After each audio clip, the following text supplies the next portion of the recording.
আমি মনে করি এই যে অগ্ন্যুৎপাত হলো, এই যে একটা গণঅভ্যুত্থান, এটা বাংলাদেশের ইতিহাসকে চেঞ্জ করবে, সবাইকে চেঞ্জ করবে। আমরা যারা যারা ধরেন আনডেমোক্রেটিক বিহেভিয়ার করি, যারা যারা দত্ত দানব হয়ে যায় মানুষের টাকা পয়সা নিয়ে, সবাইকে চেঞ্জ করবে।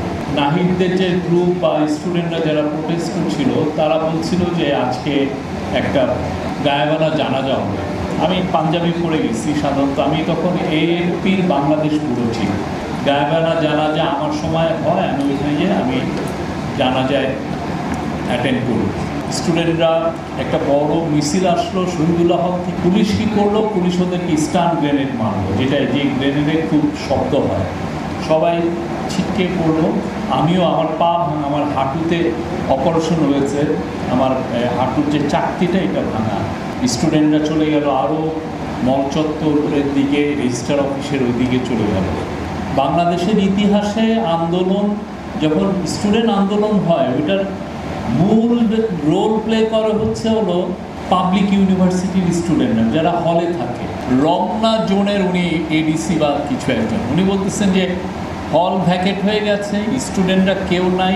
আমার সামনে আমি 4-5 জনকে দেখলাম বাক্স একটা নিয়ে চলে যাচ্ছে। ওনার ধারণা এবং যে আর বাংলাদেশে এই যে আন্দোলনটা হলো, হ্যাঁ, এটা মারা যাবে। গতকাল যে আবু সাইদ মারা গেছে, আমাদের ব্যর্থভাবে আমাদের ফিরতে হবে যে আবু সাইদের রক্তটা আসলে বৃথা গিয়েছে। আমি খুব ব্যর্থ মনোরোধ হয়ে আমি অফিসে ফিরলাম। তারপরে রাতে ইন্টারনেট চলে গেল।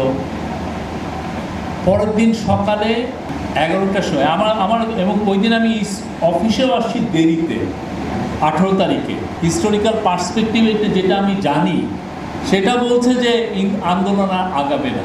প্রাইভেট ইউনিভার্সিটি, পাবলিক ইউনিভার্সিটির কেউ নাই, এরা সব যে যার মতো তাদের গ্রামের বাড়িতে চলে যায়। তাদের থাকবেটা কোথায়? হল যদি ভ্যাকেট হয়ে যায় ওইখানে থাকবে না। আর পুরো ঢাকা ইউনিভার্সিটি সমস্ত পাবলিক ইউনিভার্সিটি পুলিশে গিজগিজ করছে। ঠিক 10টা-11টার সময় শুনলাম যে প্রাইভেট ইউনিভার্সিটির ছেলেরা নেমেছে। প্রথমে হচ্ছে বাড্ডার দিকে শুনলাম, পরে শুনি যে ওই যে মাদানী ইউনির সামনে নিসুর স্টুডেন্টরা, তারপরে আপনাদের বিরুলিয়া, হাজার হাজার। ওই দিন আমি বুঝেছি যে বাংলাদেশে এই যে আন্দোলন, এবারে যে আন্দোলনটা হলো, তার 1 নাম্বার প্লেয়ার ছিলেন প্রাইভেট ইউনিভার্সিটির স্টুডেন্টরা। বাংলাদেশে আন্দোলন করে মানারা, ড্যাফোডিল, এখানে 11টা ইউনিভার্সিটির 30 জন মারা গেছেন। এটা ঠিক কল্পনা করা যায়? আমি এখানে না আসলে শহীদ শাকিলের সম্পর্কে জানতামই না, শহীদ আহনাফের সম্পর্কে আমি জানতামই না।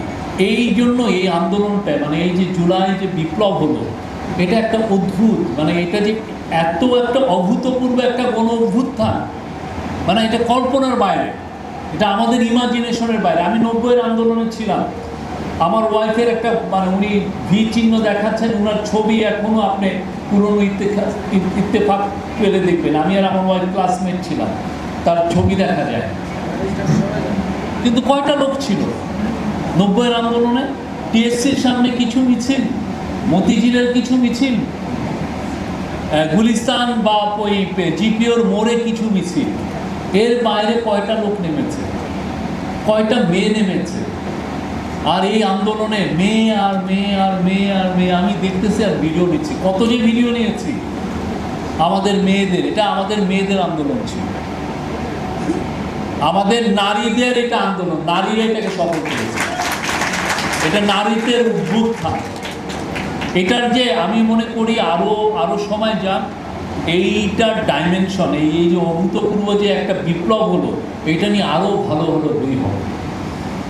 চেষ্টা করব আমাদের যে এই যে জুলাইয়ের যে শহীদদের অ্যাসপিরেশনের সাথে আমরা যারা, তাদের ড্রিম থেকে আমরা যদি বিচ্যুতি হই, আবার অগ্ন্যুৎপাত হবে।